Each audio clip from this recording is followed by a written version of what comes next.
ब्रेकनंतर आपलं स्वागत आणि एक महत्त्वाची घडामोड नीट पेपर फुटी प्रकरणात धक्कादायक खुलासा समोर आलाय।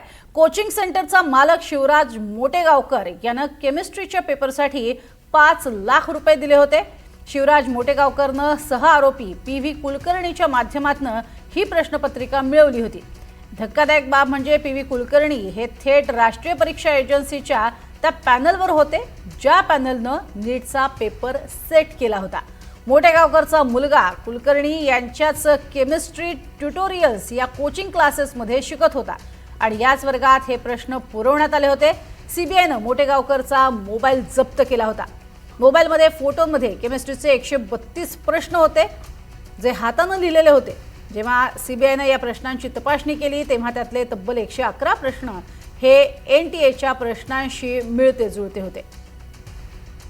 त्यामुळे मोटेगावकरचा आणखीन एक कारनामा समोर आलेला आहे। 5 लाखांमध्ये नीटचा केमिस्ट्रीचा पेपर फोडण्यात आलेला होता आणि यामध्ये मदत करण्यात आलेली होती ती अर्थातच दुसरा प्रोफेसर कुलकर्णी याची। पीव्ही कुलकर्णीने केलेली ही मदत ज्याच्या माध्यमातून हा पेपर फोडला गेला। अधिक माहिती घेणार आहोत मोहसिन शेख आमचे प्रतिनिधी आपल्या सोबत आहेत। मोहसिन, अनेक काळेबेरं हे बाहेर आता पडू लागलेलं आहे आणि नीट प्रकरणातली ही जुनी प्रकरणं बाहेर येत आहेत आणि त्यामुळे अनेक प्रश्न पुन्हा एकदा उपस्थित होत आहेत।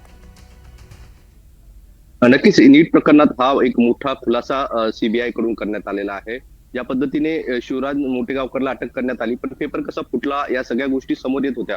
मात्र पेपर त्याने 5 लाख रुपयात घेतल्याचा हा नवीन खुलासा सीबीआयने केलेला आहे आणि एनटीए म्हणजेच राष्ट्रीय परीक्षा संस्थेच्या ज्या पॅनल होतं त्यावर असलेला हा पीव्ही कुलकर्णी जो सीबीआयच्या सध्या ताब्यात आहे त्याच्याकडून हा 5 लाख रुपयात पेपर घेतला होता मोटेगावकरने आणि तो आपल्या मुलासाठी घेतला असल्याचा देखील दावा करण्यात आलेला आहे। विशेष म्हणजे हा जो मोटेगावकर आहे त्याचा मुलगा हा पीव्ही कुलकर्णी जो हा आरोपी आहे ज्याला अटक करण्यात आलेला आहे त्याच्याकडेच शिकवणी घेत होत असल्याचं देखील सीबीआयनं कोर्टात सांगितलेलं आहे आणि रसायनशास्त्राचा हा पेपर होता असं देखील सांगण्यात आलेलं आहे। यापेक्षा धक्कादायक म्हणजे आणखी काही मोठे खुलासे झाले ते म्हणजे 10 दिवस आधीच हा पेपर जो आहे तर मोटेगावकरकडे गेला होता आणि त्याने त्या सगळ्याची स्वतःच्या हस्ताक्षरात या प्रश्नांची उत्तरं देखील लिहून ठेवल्याची माहिती आता देण्यात आली। जी माहिती आकडेवारी जी देण्यात आलेली आहे 132 प्रश्नांची 36 छायाचित्र फोटो म्हणजे मोबाईलमध्ये फोटो जे काढले होते ते मोटेगावकरच्या मोबाईलमध्ये सापडलेले आणि त्यातले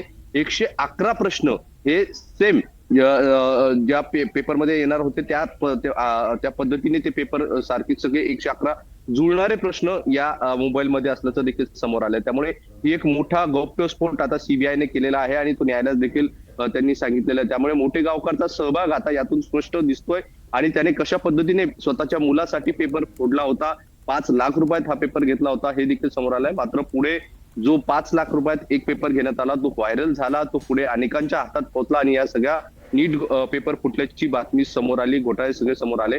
त्यामुळे एकंदरीत मोटेगावकरचा हा सहभाग आता जवळपास स्पष्ट होताना दिसतोय आणि 5 लाखात त्याने पेपर घेतल्याचं देखील आता सीबीआयने समोर आणलेलं आहे। जी नक्कीच तुर्तास धन्यवाद या संपूर्ण माहितीसाठी आणि अधिक खुलासे जे आहेत ते नवनवीन समोर येतच राहतील। तुर्तास धन्यवाद मोहसिन।